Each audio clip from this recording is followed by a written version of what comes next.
Welcome back to Nasdaq Trade Talks. I'm your host, Jill Malandrino, Global Markets Reporter at Nasdaq. We've been coming to you live from Inside ETFs in Hollywood, Florida. Joining me for this segment, we have Janet Johnston. She's a portfolio manager over at Trim Tabs Asset Management, and we're going to look at multi-factor ETFs with a focus on free cash flow. Janet, thank you so much for joining us on set. Thanks for having me. At Inside ETFs, you look at a number of different factors, when managing these ETFs, and free cash flow is a key one for you.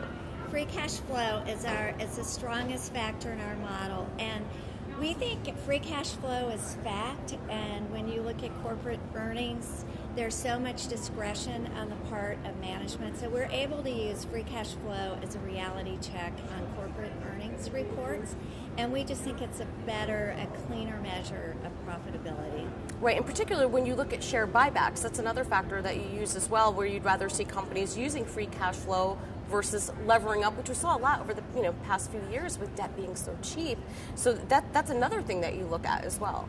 Absolutely. So our research indicates that companies that are buying back shares with free cash flow instead of debt tend to outperform the major market averages. And what we try to avoid in our portfolios are companies that are leveraging up, buying back their stock, and engineering earnings per share growth. We're looking for organic growth. We don't care if it's a value or a growth, how a company is categorized. We're looking for, at the end of the day, what's their organic growth. So it sounds like earnings is another key factor for company selection as well.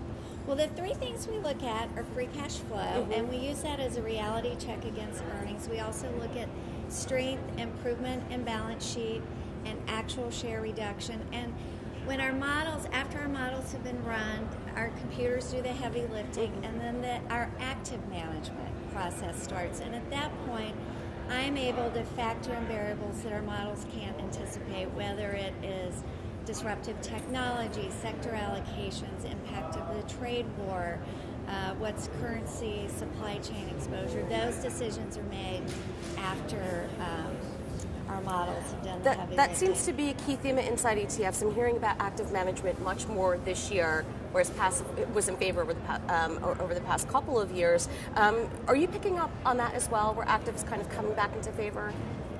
Well, I think that as active managers, there are just so many things that we can do to shore up a portfolio. If you're just looking at a single factor, a smart beta product, really the only person that's smart is the investor, because they have to pick the right smart beta. And in reality, companies are 3D.